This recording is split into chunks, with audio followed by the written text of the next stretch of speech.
Welcome back to Wargaming in a Cave, and well, have a guess at what we're playing today. Alexa, play Beethoven's Fifth. As you can see, we have the terrain boards out. We are playing Sword Beach. Hopefully, you can hear Alexa playing Beethoven's Fifth as we start a tour of the table. We're going to be playing Sword Beach using Rapid Fire 2. We've not yet progressed onto Rapid Fire Reloaded. We're big fans of RF2. And I'll give you a tour of the board.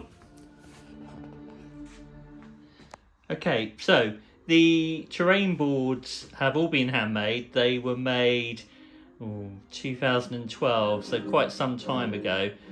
Alexa, stop. And they're handmade from MDF and then decorators plaster on the top, so they're fairly solid. I'm not sure, well, if I had to make them again, I wouldn't be using wood and plaster because it makes them very heavy. But anyway, that's how I made them a few years ago. They're very robust though, and they've survived quite well over the years. We've got Sword Beach. Now, I know that the seawall is not accurate. I don't know why I made it with a seawall. I think it just looked better. But anyway, artistic license. So on the starting to the right, we have pillboxes.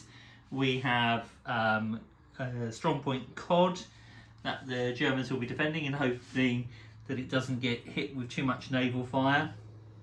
Progressing along the beach, we have German sentries. In the background, you can see Hillman with, the strong point Hillman with the bunker on the top.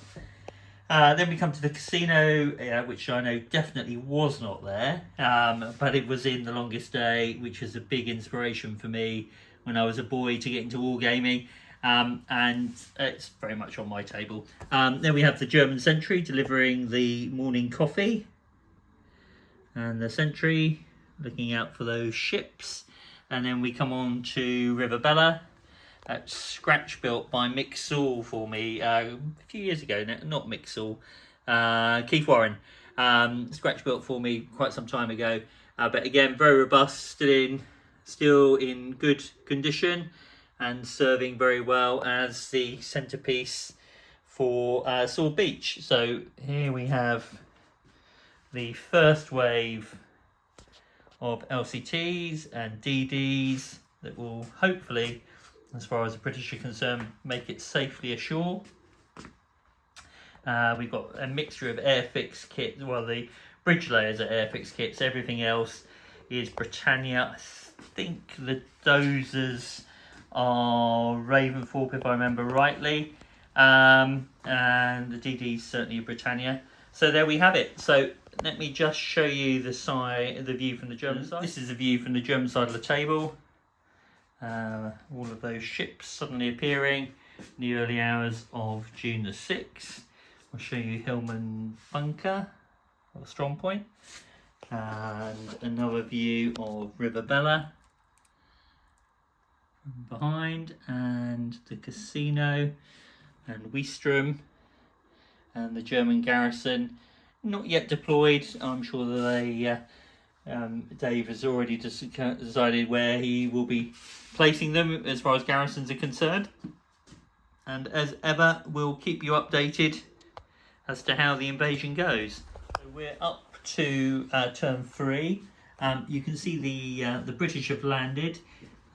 They have come ashore with their infantry. The casualties weren't too bad from mines and artillery fire as they came in. They did lose an ARV as it was trying to get off the landing craft. You can see the flail tank has had some successes almost up to the seawall. However, it's taken quite a bit of damage from the heroic action of the Panzerfaust, who gallantly left their trench to fire at it, causing it a medium damage, so it's going to stop flailing for a turn, which will cause the British some issues with the mines.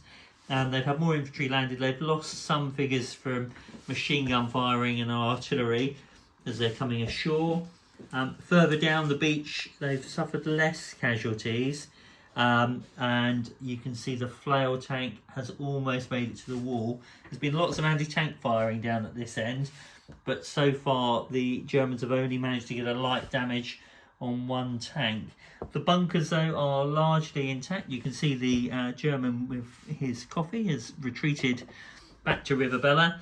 The bunkers are largely intact, so the British have still got a lot of work to do to make it such that it's safe to get off the beach. But there's another wave incoming, so I'm sure they'll be able to push on. They have managed to put smoke in front of one bunker to stop it from firing, and I'm sure they'll be hoping to take it out in the next turn. So that's the end of turn 3, with the British needing to get off the back of the board by the end of turn 16. So here we are at the end of turn 6, which has seen quite a lot of dramatic action. You'll see that the bunker on the far right, which contained an 88, has been taken out by the British. And the dozer and the flail tank have just about made it to the sea wall, cleared a path. Here the bunker has been destroyed as well, the main house. The anti-tank guns positions are still firing. Shermans are advancing. They've taken a bit of damage, but they're still there. Those infantry that have run across the beach rather than waiting for the flails have suffered quite a few casualties.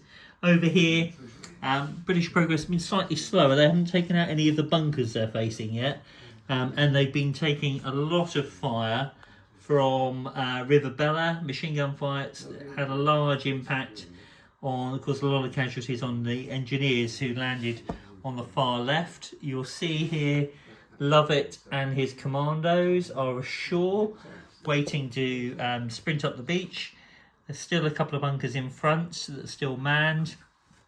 So there's still a lot of work for the British to do to get off the beach, though the fascine, which I think you can just see has been laid. So this turn the Churchill will be able to go up and over the sea wall, as will those infantry. So progress is being made. The Germans are still holding on, and there's a possibility that Pip's Pfeiffer and his FW190 might put in an appearance at some point this afternoon. So there we have it at the end of turn 6. I'll give you the panoramic view. Eastrim to the left and Rivabella, and the view along the beach. About to start turn 8, but just to show you, the British have breached the seawall and crossed it.